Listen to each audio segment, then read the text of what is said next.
일단 올해는 미국을 저는 좀 좋게 보는 이유가 역사상 최대 규모의 IPO가 준비되어 있는 것 같습니다. 그래서 스페이스X, 오픈 AI, 엔트로픽 그리고 가능하다면 보스턴 다이나믹스 이렇게 상장이 준비될 때 주식시장에 단기적으로는 굉장히 좋습니다. 전 세계 리테일 자금들이 다 모여들 겁니다.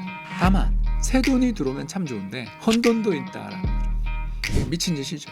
사람이라는 말도 붙여기가 아까운 정도의 이런 말도 안 되는 짓거리를 하는 결과 최고의 나쁜 징후 장기금리 급등이죠. 금리 상승만큼 기술주의 악몽이 없잖아요. 왜? 다 대출받아 투자하고 있는데 차익금리 올라가는데 버틸 수가 없죠.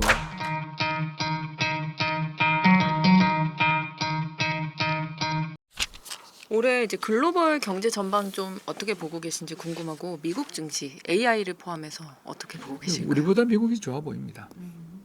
일단 우리나라도 워낙 좋은 시장이지만 반도체 한 길로 너무 편중돼 있어서 조금만 충격이 있어도 금방 흔들릴 수가 있다는 게 우리 시장의 좀 안 좋은 점. 또 거꾸로 이야기하면 오를 때 격하게 오르고 좋은 시장입니다. 그러나 일단 올해는 미국을 저는 좀 좋게 보는 이유가 역사상 최대 규모의 IPO가 준비되어 있는 것 같습니다. 그래서 스페이스X, 오픈 AI, 엔트로픽 그리고 가능하다면 보스턴 다이나믹스까지 상장이 준비되고 있는데 이렇게 상장이 준비될 때 주식시장에 단기적으로는 굉장히 좋습니다.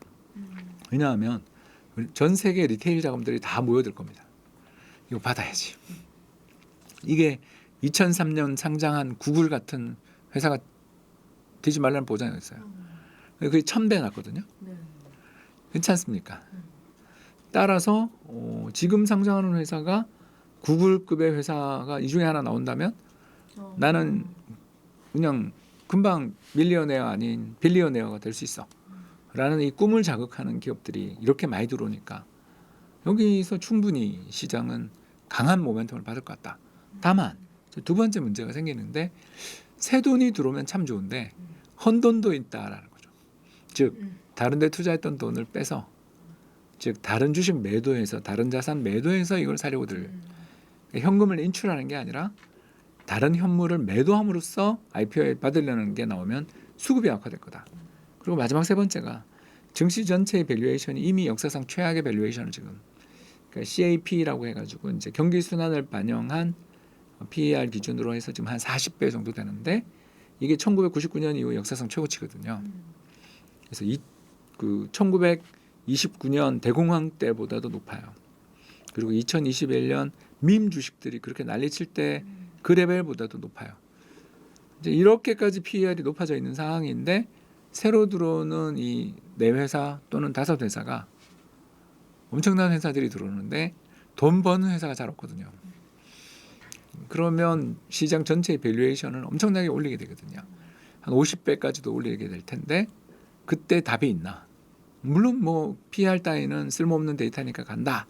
이렇게 외치시는 분들도 있겠지만 저같이 한 30년 넘게 이 시장에서 굴러다니던 사람들 입장에서는 PER 따위는 쓸모없고 새로운 밸류에이션의 기법이 필요해라고 말하는 자들이 나타날 때가 항상 고점이었던 걸 너무 잘 알기 때문에 주의를 좀 해야 되는 그래서 당장은 미국장이 좋아 보이고 근데 저거 다 들어오면 진짜 그때 위험해지지 않을까 수급이 나빠지지 않을까 또는 밸류에이션에 문제가 생기지 않을까 뭐 그런 생각을 좀 하게 됩니다. AI 거품론도 계속 이어지고 있는데 대표님은 더 위로 AI가 올라갈 수 있다고 보고 계시나요? 거기는 잘 모르겠다 이제. 왜냐면 반도체나 이런 거는 좀 예를 들어서 이 매출의 증가 속도라든가 전후방 산업의 어떤 가격 변동 이런 거 보면 대충 그래도 보이잖아요. 근데 AI는 새로 생긴 산업이고 그리고 지금 제가 봤을 때는 아이폰 모멘트라고 생각해요. 2007년 아이폰이 처음 나왔을 때 $1,000에 100만 대 팔았어요. 1억 불 팔았죠. 그러니까 맞죠?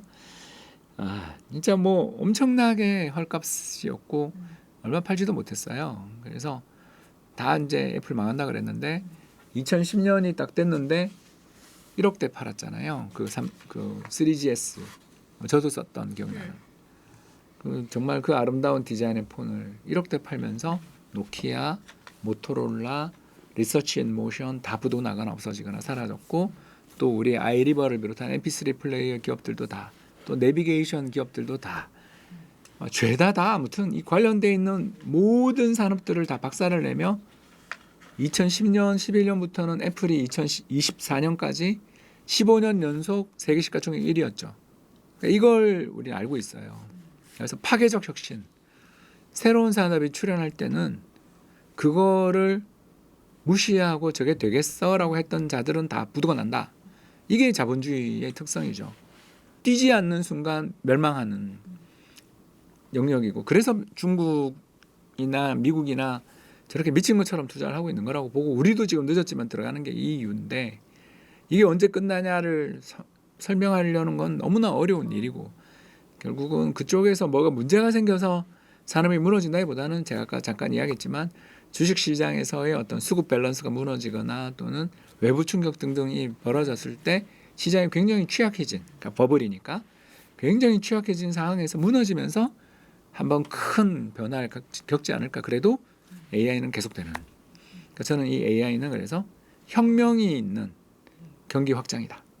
그러니까 혁명 없는 경기 확장. 이건 2020년 경험했던 코로나장. 이런 건 혁명 없는 경기 확장. 기술 혁신 없는 경기 확장이었고, 지금은 기술 혁신이 있는 경기 확장이기 때문에 이번에 뭐가 터지더라도 옛날처럼 그렇게 심각한 레벨까지 또 시장이 굴러 떨어지지는 않을 거다. 이 버블은 어쩌면 지금이 페이지 1, 다음이 또 페이지 2가 될 수도 있는. 저는 상당히 낙관하는 쪽에 있습니다. 다만 아까도 이야기했지만 밸류에이션이 정말 말이 안 돼서 이게 참 문제인데, 이제 스페이스X가 대략 2025년 실적 기준으로 해서 1조 달러로 상장되면 퍼가 한 500배 정도로 들어오더라고요. 참고로 LG 에너지 솔루션이 2022년 1월 들어올 때 퍼가 한 120배에서 150배 정도였던 걸 생각하면, 근데 사람들이 다들 무서운 게 그래서라고 묻는다는 거죠. PER 500배면 어떠냐고. 세계를 지배할 거고, 얘가 1조 달러짜리 회사가 들어와서 아마 시총이 1조, 2조까지 될 텐데, 그때 몇천억 불 증자해서 그 돈 가지고서 더 싸게 엔진 개발하고 더 싸게 추진체 발사하고 더 가격 인하의 경쟁을 벌이면 주변에 있는 모든 발사체 회사들 다 부도날 텐데, 그러고 난 다음에 가격 올리기 시작하면 되는 거지. 지금 꼭 이익 내야 돼? 그런 구닥다리 생각으로 투자를 하니까 당신 안 되지. 라는 사람들이 메인스트림이 있잖아. 그러니 성공할 것 같아요. 이게 들어오고. 그리고 어마어마한 피바다가 벌어질 것이고. 그러다가 와, 봐, 다 잘 돼. 야, 증자만 하면 모든 게 좋아져. 막 이러면서 엔트로픽 들어오고. 막 이렇게 하던 시기에 뭐가 우리가 모르는 곳에서 굉장히 이제 취약해진, 오르는 것만 생각하는 사람들끼리 모두 다 같은 생각을 하고 있을 때 뻥, 사소한 어떤 걸림돌에 시장이 무너지겠지만 그걸 상상할 만큼 제가 그렇게 뛰어난 전략가는 아니기 때문에 그냥 위험해진다. 그리고 미국장이 훨씬 더 재밌어 보인다. 그렇게 보고 있습니다. 미국장 얘기할 때 M7 얘기 안 할 수가 없는데, 사실 주가가 너무 많이 올랐잖아요. 뭐 개별 종목으로 이제 담기 부담스러울 텐데, 좀 ETF 활용법이나 자산을 어떤 전략으로 가져가면 좋을까요? 저는 뭐 나스닥 100 네. 뭘 그렇게 어렵게 투자하시는지 저는 잘 모르겠어요. 왜냐하면 이 M7이라고 통칭돼 있지만 이게 부침이 엄청나게 심하잖아요. 애플 시가총액이 지금 3등으로 내려왔죠. 그리고 M&A 발표하고 넷플릭스 주가가 힘들잖아요. 그러니까 이게 개별 종목으로 다 따져보면 이걸 기가 막히게 투자하시는 분들은 뭐 능력자들인 거고, 저는 아무리 노력해도 그걸 못 찾겠더라고요. 매크로로는 뭐 경기 좋아지고 분명 데이터 센터의 투자가 이렇게 많이 이루어지면 그럼 엔비디아, 그러고 봤더니 엔비디아 주가 별 재미없고, 요새는 구글이 날아가고 있잖아요. 그러니까 그 세계, 그 인공지능 새로 개발된 엔진들, 모델들의 세계에서 누가 더 우위에 있는지를 우리가 더구나 변방에 있는 이 이코노미스트 따위가 뭘 알겠습니까? 그냥 열심히 써보는 것밖에 없잖아요. 그들이 발명한 모델들을 다 써보면서 내 취향은 이건데 이러고 투자하는 수밖에 없는데, 그건 내 취향이 건데 전 세계 70억 인구 중에 한 명에 불과한데 뭘 알겠어요. 그러니까 마음 편하게 투자했으면 좋겠다 생각합니다. 제2의 엔비디아로 구글을 꼽는 분들도 많이 계시던데. 그건 구글에 대한 엄청난 모욕이죠. 예, 그런 이야기를 하는 사람은 매너 없는 분이죠. 구글은 구글이죠. 아니 구글 같은 위대한 기업을 누구의 제2의 뭐다라는 표현 때문에 뭐 거의 어떻게 보면 시장을 잘 모르시는 분들이 하는 이야기죠. 그건 전혀 다른 세상이고. 그럼 대표님이 보고 계신 다음 뭐 좀 주도주라고 해야 될까? 좀 눈여겨보고 계신 미국 주식이 있을까요? 없습니다. 그런 게 될 능력이 있다면 이렇게 자산 배분 회사 경영하고 있겠어요? 저는 저희 회사는 미국 주식 비중이 제일 커요. 네. 전체 포트폴리오에서. 그리고 그것도 당연히 나스닥 비중이 제일 크고요. 이렇게 투자를 하는 이유는 얘네가 가지고 있는 강력한 해자가 있기 때문에 투자를 하는데 그 해자가 뭐냐면 기술력이잖아요. 그리고 그 기술력을 흔들 수 있는 유일한 공격 세력은 중국의 딥시크의 R1 그리고 알리바바의 QN 이 두 모델이 제미나이와 함께 챗GPT에 거의 붙어 있는 지금 네. 성능을 보여주거든요. 게다가 R1이나 QN은 공짜잖아요. 오픈 소스 LLM이에요.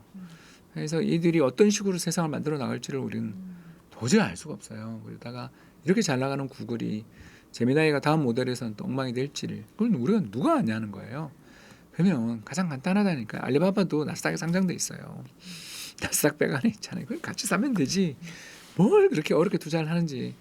능력자들이 하시는 거고요. 저 같은 그냥 열심히 공부만 하는데도 도저히 나를 못 찾겠어라는 사람들, 평범한 이코노미스트는 그냥 다 사면 되지. 뭐가 문제냐? 그렇게 빨리 부자 되고 싶어? 잘 팔기는 할 수 있어? 라고 질문하는 거잖아요. 제가 그때 못 팔기 때문에 그냥 지수를 갖고 있으면 빠질 때 덜 빠지니까, 그리고 해지도 걸 수 있으니까 그렇게 생각합니다. 트럼프가 파월을 이제 기소한 게 사실상 금리나 압박을 좀 제대로 하기 위한 행동인 것 같은데 좀 어떻게 보고 계신지 궁금합니다. 이게 미친 짓이죠. 그러니까 이자가 정상인이 아니라는 걸 알고 있었지만, 이렇게까지일 줄이야. 그러니까 사람이라는 말도 붙여기가 아까운 정도의 그런 레벨의 어떤 자다라는 것이죠. 왜 그런가? 간단합니다. 파월 의장은 가만히 놔두면 5월에 퇴임할 사람이고 이사직도 사임할 거예요. 근데 굳이. 지금 여기서 그런 행동을 보이면 이 파월 의장의 연전 이사직 임기가 2년 남아 있거든요. 여기가 교차 임기이기 때문에, 그러면 지금 파월만큼이나 트럼프하고 대판 싸운 사람이 리사 쿡 이사도 역시 임기가 10몇 년 남아 있어요. 만약 이 두 분이 열사가 되겠다. 나는 반일, 항일 운동하던 독립군의 의지를 가지고 난 트럼프라는 자가 하는 행동은 나라를 망치는 행동이기 때문에 모두 반대하겠어라고 나오면 연준이 마비 상태에 빠지거든요. 왜냐하면 연준 FOMC에서 12명의 사람들이 모여서 하는데 그중에 7명은 그냥 그 연준 멤버들이 그대로 하고 나머지 5자리인가 4자리만 지역 연은 12개 연은에서 와서 이렇게 교차로 투표를 해요. 그러니 거기 안에서 확실하게 반대하는 구심점이 되는 2-3명이 딱 존재해버리면 의사 합의를 이루지 못해요. 굉장히 어렵고, 새로운 연준 의장 누가 오더라도 파월 의장의 카리스마를 이길 수 있는 사람은 없다. 마이런이 오든 헤스시 오든 제가 봤을 때는 교장 선생님 앞에 애들 꼴이 난다고요. 왜? 조목조목 반대하고 그 자리에서 말하는 거에 대해서 토론 붙으면 누가 이길 건데요. 이 내공을 누가 따를 수 있느냐라는 겁니다. 말도 안 되는 짓거리를 하고 있는 거예요. 이런 말도 안 되는 짓거리를 하는 결과 최고의 나쁜 징후, 외부 신호의 그 외부 충격의 신호는 바로 장기금리 급등이죠. 즉 트러스 사태. 2022년 영국 트러스 총리가 감세 정책 펼치자마자 영국 국채금리에 대한 전 세계적인 매도가 나오면서 금리 6%까지 급등하고, 그리고 그 연금 파산 리스크 부각되는 가운데 역사상 최단명 총리로 트러스가 물러났잖아요. 그만큼 지금 채권 시장 사람 참가자들이 굉장히 신경질적이고 예민해요. 이런 상황에서 만일 그 연준의 그런 갈등이 노골적으로 되고 어느 쪽으로 정책이 갈지 아무도 모르는 예측 불가능한 상황으로 갈 수 있을 만한 그런 일들이 벌어지면, 지금도 굉장히 미국 10년물 국고금리가 높은데 저게 더 높아지는 일이 벌어지면 금리 상승만큼 기술주의 악몽이 없잖아요. 왜? 다 대출받아 투자하고 있는데, 대출 금리가 올라가고 레버리지해서 주식 투자하고 있는데, 투기꾼들 입장에서도, 투기 자본 입장에서도 차익 금리 올라가는데 버틸 수가 없죠. 그렇기 때문에 이 트럼프와 파월 간에 있어서의 이 문제들이 더욱더 악화된다면 이건 굉장히 큰 장기적인 리스크가 될 수 있다. 요 정도 생각하고 있습니다. 과거에는 이제 미국이 금리를 내리면 뭐 비트코인이나 부동산 이런 자산으로 조금 자금이 이동하는 흐름이 보였는데 이번 사이클에서는 그 공식이 좀 통하지 않을 수 있다는 분석이 나오더라고요. 과거와 달라진 핵심 요인 무엇으로 꼽고 계실까요? 트럼프가 미국을 바나나 공화국 만들고 있으니까. 예, 그 바나나 공화국의 세 가지 특징. 상시적인 쿠데타. 그리고 상시적인 만성적인 재정 적자. 그리고 인플레를 신경 쓰지 않는 무자비한 통화 공급 확대. 자, 지금 다 트럼프가 하고 있는 거잖아요. 2020년 선거에서 치고 난 다음 지지자들 선동해서 국회의사당으로 그 사슴 머리 쓴 사람 데리고 왔던 거 기억나시죠? 그래서 국가의 어떤 정치 질서, 헌법 이런 것들을 다 파괴하려고 들고 있고, 그리고 2026년 지금 OBBBA법 가지고서 어마어마한 돈을 이제 풀잖아요. 그리고 케빈 해시시나 마이런 같은, 제가 봤을 때는 정말 역대 연준 의장 옆에다가 이 이름을 놓는 것 자체가 연준 입장에서는 수치를 느낄 것 같은 그런 자들을 연준 의장으로 앉혀서 보나마나 트럼프가 약점을 잡은 자들이겠죠. 파월처럼 배신 못하게. 네. 자신의 어떤 정치적 의견 이런 건 다 접어두고 트럼프 말만 잘 듣는 푸들이, 그런 인간 푸들 하나를 연준 의장으로 앉혀서 금리를 경제가 좋든 나쁘든 상관없이 무조건 2% 밑으로 내리는 이런 정책들. 이 세 가지 정책이 합산되면 이제 미국은 바나나 리퍼블릭이 되는 거죠. 뭐 브라질 옆에 베네수엘라 옆에 가는 거죠. 자, 이런 나라들의 특징이 뭐죠? 금리가 안 내려가요. 글로벌 투자자들이 이런 나라에 대해서 투자를 기피하니까. 그럼 시장금리가 올라가겠죠. 시장금리가 지금 그림에 나와 있지만 30년물 금리가 가장 중요한 금리인 게 이게 바로 미국의 모기지 금리랑 연동되니까. 근데 이 빨간선 금리가 미 연준의 정책금리 인하가 최근에 엄청나게 단행되고 있는 중인데도 불구하고 3.75까지 금리가 내려갔지만 시장금리는 안 내려가잖아요. 더 올라가고 있잖아요. 그러니 이렇게 금리가 급등하거나 안 내려가는 상황이 2022년 딱 나오잖아요. 2022년 같이 빨간 선으로 표시되어 있는 미국의 장기 채권 금리가 급등하던 시기에 코인 시장 어떻게 됐는가. 그리고 지금 빠질 것처럼 하던 미국의 장기채 금리가 다시 오르는 방향으로 2025년 하반기부터 금리를 드디어 상승 방향으로 좀 돌리고 있는 중인데 코인이 오를 수 있는가? 쉽지 않죠. 이게 우리 코인이라는 게 결국은 두 가지 핵심이 탈중앙화 그리고 암호화 아니겠습니까? 근데 이 탈중앙화를 해서 우리가 어떻게든 종이지폐의 어떤 신용화폐의 굴레에서 벗어나려는 움직임을 가지고 있는 어떤 새로운 시도 운동이라고 볼 수 있는데, 문제는 30년짜리 미국 장기채 금리가 지금처럼 저 정도의 금리를 제공해 주는데 30년 만기 6% 가까운 금리를 제공해 주는데 5% 가까운 금리를 제공해 주는데 굳이 다른 자산, 위험 자산을 갈 이유가, 뭘 해지를 걸어야 될 이유가 없죠. 그래서 트럼프가 코인 시장에 트럼프를 묻힌 거죠. 그래서 지난 10월 달 중국에 관해서 다시 상호관세 100% 부과하기 직전에 갑자기 트럼프 인사이더 이더리움 계좌라고 저희들이 부르는 그 계좌에서 대규모 공매도가 나왔던 거 기억나시잖아요. 그래서 두 번째 이제 탈중앙화에 이어서 암호화폐라는 특성도 다 깨졌잖아요. 우리나라 주식시장이 북한이 총 쏠 때마다 폭락하는 거 보면서 우리끼리 이런 이야기 했잖아요. 북한에서 이번에 선물 공매도 걸었나 보다.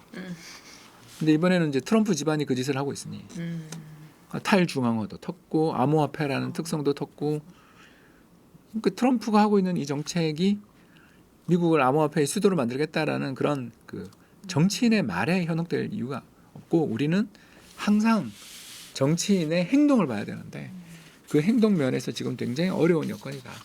따라서 가상자산보다는 저는 골드 쪽으로 보고 있습니다.